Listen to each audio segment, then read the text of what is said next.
नमस्कार दोस्तों, मैं हूं आपके साथ हर्ष भारद्वाज। कहा जाता है मोदी है तो मुमकिन है। मोदी को अजय तक बताया जाता है। मोदी खुद कहते हैं कि वो अकेले विपक्ष के लिए काफी हैं, लेकिन संसद में राहुल गांधी के विपक्ष के नेता बनने के बाद हालात बदले बदले दिख रहे हैं। बीजेपी दबाव में है, मोदी दबाव में है। पहला विपक्ष की ताकत को लेकर और दूसरा सरकार का गणित, जिसे लेकर कहा जा रहा है कि ये सरकार कभी भी गिर सकती है, जो उनके चेहरे पर बार बार दिखाई दे रहा है, यानी मोदी के चेहरे पर। तभी तो संसद के बजट सत्र के शुरुआत में ही पीएम मोदी और उआसे से दिखाई दिए, यानी उनकी आंख में आंसू दिखाई दिए। दरअसल संसद का मानसून सत्र सोमवार से शुरू हो चुका है। इस मौके पर सत्र शुरू होने से पहले प्रधानमंत्री नरेंद्र मोदी ने संसद परिसर में प्रेस को संबोधित किया। इस दौरान वे पिछले सत्र को याद करते हुए रुआसे से दिखाई दिए। उन्होंने कहा कि नई संसद के गठन होने के बाद जो पहला सत्र था, 140 करोड़ देशवासियों ने बहुमत के साथ जिस सरकार को सेवा करने का आदेश किया, उसकी आवाज को कुचलने का प्रयास हो रहा है और हमारी आवाज को दबाया जा रहा है। प्रधानमंत्री नरेंद्र मोदी ने कहा कि सत्ता पक्ष का गला घोंटने का, उनकी आवाज को रोकने का, आवाज को दबाने का लोकतांत्रिक परंपराओं में कोई स्थान नहीं हो सकता।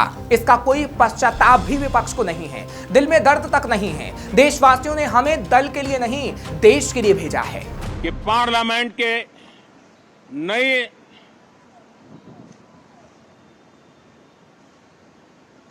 संसद गठन होने के बाद जो पहला सत्र था, 140 करोड़ देशवासियों ने बहुमत के साथ जिस सरकार को सेवा करने का हुक्म किया है देशवासियों ने, उसकी आवाज को कुचलने का और लोकतांत्रिक प्रयास हुआ। 2.5 घंटे तक देश के प्रधानमंत्री का गला घोंटने का, उनकी आवाज को रोकने का, उनकी आवाज को दबाने का लोकतांत्रिक परंपराओं में कोई स्थान नहीं हो सकता है और इसका कोई पश्चाताप तक नहीं है, दिल में दर्द तक नहीं है। मैं आज आग्रहपूर्वक कहना चाहता हूं, देशवासियों ने हमें यहां देश के लिए भेजा है, दल के लिए नहीं भेजा है। ये सदन दल के लिए नहीं, ये सदन देश के लिए है। ये सदन संसदों तक की सीमा तक नहीं है, 140 करोड़ देशवासियों की एक विराट सीमा करके लिए है। तो इस वक्त पीएम मोदी असहाय दिखाई दे रहे हैं और खुद ही कह रहे हैं कि विपक्ष उनकी आवाज को दबाने की कोशिश कर रहा है। अब यहाँ सवाल उठता है कि पीएम विपक्ष के दबाव में है, क्योंकि जिस तरह राहुल गांधी ने बीजेपी को लोकसभा में जमकर धोया, जिसके बाद राहुल गांधी का कुछ भाषण तक हटाना पड़ गया। लेकिन सभी को पता चल चुका था कि राहुल गांधी ने क्या बोला, जिसके बाद बीजेपी खुद को असहाय महसूस कर रही है, क्योंकि इस वक्त कांग्रेस के पूर्व अध्यक्ष राहुल गांधी अब लोकसभा में विपक्ष के नेता बन चुके हैं। संसद में 2014 के बाद शायद पहली बार लोकसभा में ऐसा मंजर था कि राहुल गांधी के स्पीच के सामने बीजेपी असहज दिख रही थी। राहुल गांधी को रोकने के लिए पीएम मोदी बार बार उठ रहे थे, राजनाथ सिंह भी उठ रहे थे और इसी तरीके से अमित शाह कम से कम 4 बार उठे, कृषि मंत्री शिवराज सिंह चौहान भी 1 बार उठे। राहुल बीजेपी को लगातार घेरते जा रहे थे। राहुल लोकसभा में बीजेपी पर हमलावर थे और बीजेपी लगातार उन्हें घेरने का प्रयास कर रही थी, पर बीजेपी सफल नहीं हो पा रही थी। लेकिन पहले ऐसा नहीं था। 17वीं लोकसभा में पीएम मोदी पूरी मजबूती से अपनी बात रखते थे और पीएम मोदी ने तो यहां तक कह दिया था कि एक अकेला सब पर भारी। लेकिन इस बार संसद में विपक्ष भारी पड़ता नजर आ रहा है, यानी राहुल गांधी सब पर भारी पड़ रहे हैं। यानी ये कहा जा सकता है कि पीएम मोदी को जिसका डर था वही हुआ, यानी विपक्ष मोदी पर भारी पड़ गया। लोकसभा चुनावों में संविधान बचाओ नारे को मिले समर्थन के बाद से राहुल को यह एहसास हो गया है कि नैरेटिव गढ़ने से ही विजय संभव है। शायद यही कारण है कि कॉन्फिडेंस के साथ नैरेटिव सेट करने पर ही राहुल ने संसद में जोर दिया। राहुल गांधी जिस कॉन्फिडेंस के साथ अपनी बात रख रहे थे, मायने वही रखता है।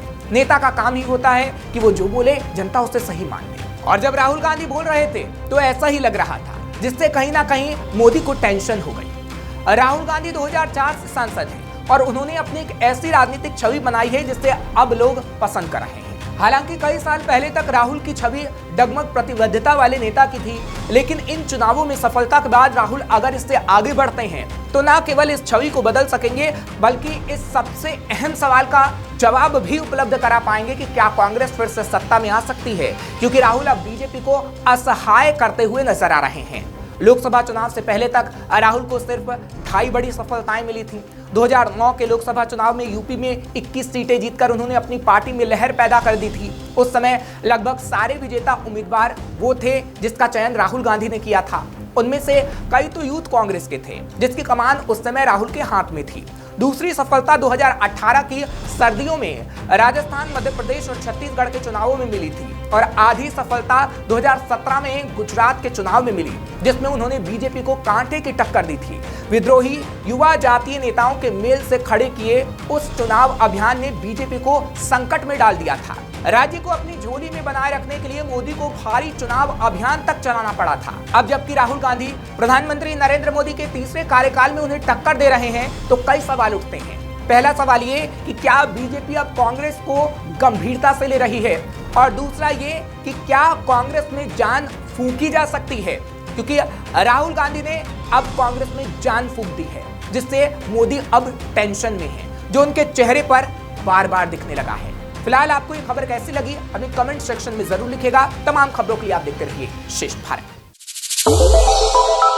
श्रेष्ठ भारत पर खबरों से जुड़े रहने के लिए चैनल को सब्सक्राइब और लाइक करें, बेल आइकन दबाएं और देखते रहें श्रेष्ठ भारत।